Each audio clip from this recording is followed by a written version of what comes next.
Geoffrey, à quelques jours du verdict de la DNCG pour l'OL, comment voyez-vous l'avenir de Lyon? Est-ce que lorsqu'on est observateur professionnel comme vous, on est inquiet, frustré, stressé quand on voit un club comme Lyon ou Bordeaux dans cette situation?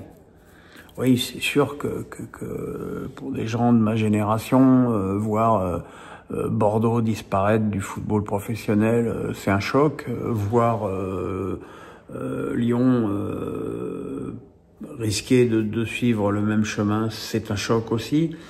Et il y a beaucoup de choses qui sont mal faites, il y a beaucoup de choses qui ne vont pas dans la gestion de Textor, et c'est pas faute de l'avoir dénoncé depuis des semaines. Je veux dire, il n'y a pas besoin d'être un grand comptable ni un grand argentier pour voir que Textor faisait de la cavalerie, ni plus ni moins, avec son club.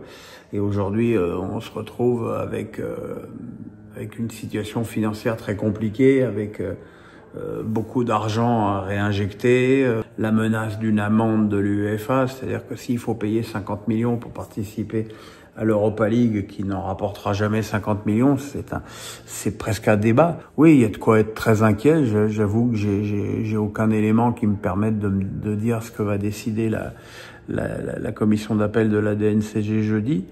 Mais bien sûr que c'est un moment important pour le football français. Keke Town. Le mercato est quasiment à l'arrêt en France, mais aussi en Europe. Penses-tu que ça va s'agiter à l'approche du début de saison, ou cela restera calme jusqu'au bout du fait de la situation économique globale dans le football? Je pense aussi que tu as des grands clubs qui n'ont pas besoin de beaucoup recruter.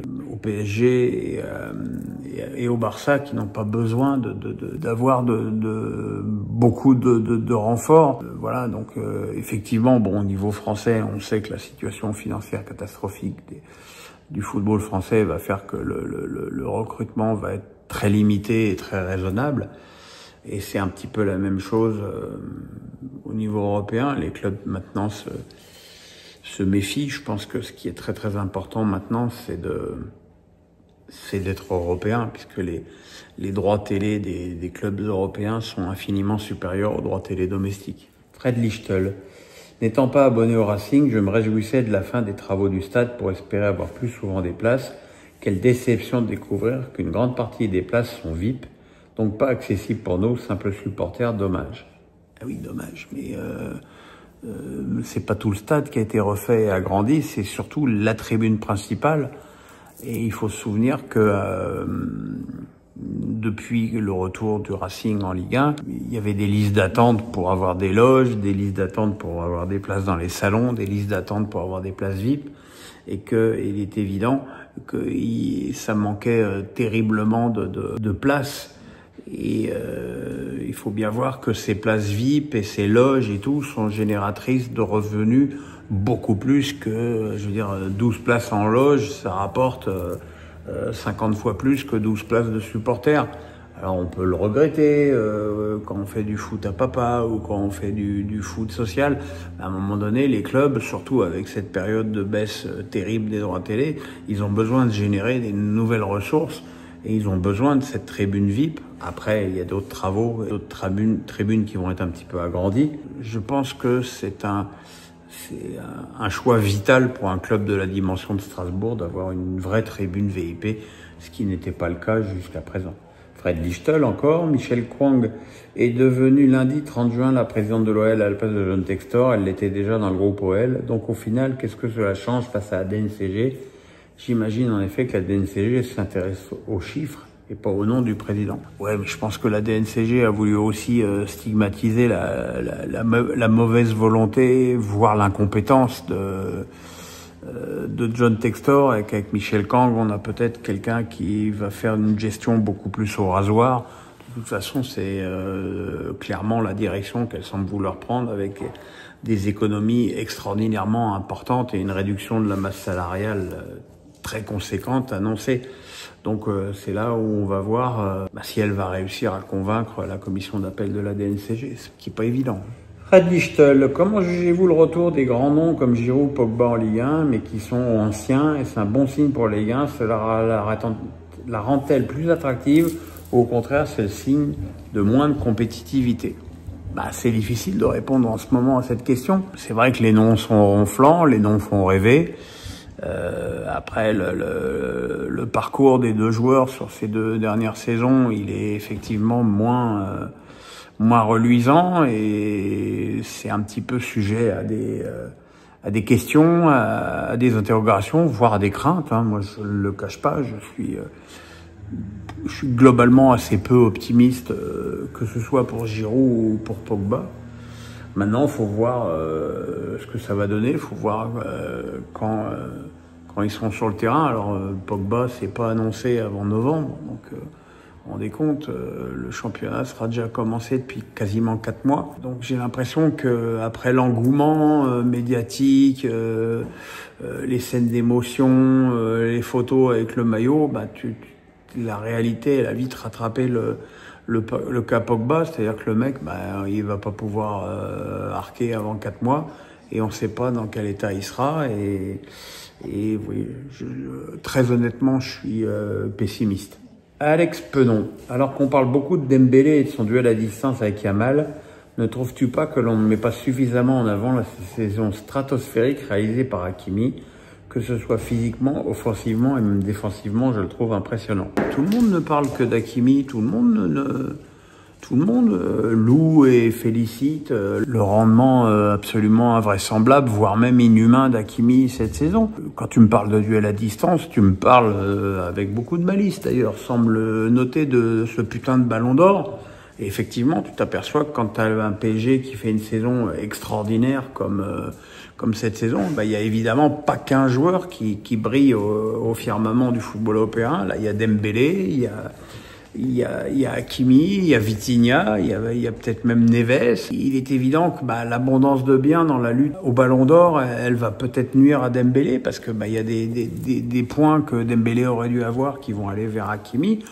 Et probablement qu'il va aussi y avoir des points qui devaient aller à Yamal, qui vont aller à Rafinha. Voilà, maintenant, je pense qu'effectivement, noter le rendement exceptionnel sur le plan collectif du PSG, les matchs incroyables d'Hakimi aussi, évidemment le rendement magnifique de Dembélé tout à fait, et arrêtez de nous gonfler avec ce ballon d'or. Je pense que vous voyez bien par vos questions à quel point ce truc est nuisible. Fred Lichtel, très en forme cette semaine, il a remplacé Alex Lissa qui visiblement est en congé et qui n'a pas posé de questions cette semaine. Vous le noterez. Fred Lichtel, donc la Ligue nous vend une chaîne en nous indiquant la diffusion de 8/9, mais en réalité avec le multiplex, on peut réellement voir que 6 matchs sur 9 en direct, publicité mensongère depuis plusieurs années. Non, pour publicité mensongère. Tu as la possibilité, je pense que à part des gogos comme moi qui ont en plus une chaîne, personne ne regarde tous les matchs. Tu as tous les matchs à disposition sur la chaîne avec effectivement 3 matchs en multiplex. C'est pas une publicité mensongère parce que tu peux choisir de regarder n'importe lequel des 3. Donc voilà, ce qui est effectivement contrariant là-dedans, c'est qu'il y ait encore la saison prochaine que 8 matchs sur 9, et ça veut dire que pour voir l'intégralité de la Ligue 1, il faut 2 abonnements, l'abonnement à la chaîne de la Ligue et l'abonnement à beIN. Et ça, évidemment, ça va être un gros problème, et je ne comprends pas que les dirigeants de la Ligue n'aient pas encore compris ça. Gaudi 44. Je viens de regarder l'émission La Base. Quand est-ce que cette vidéo a été tournée et que penses-tu du rendu de l'émission au niveau de la légitimité? J'ai trouvé une intervenante très agressive et limite.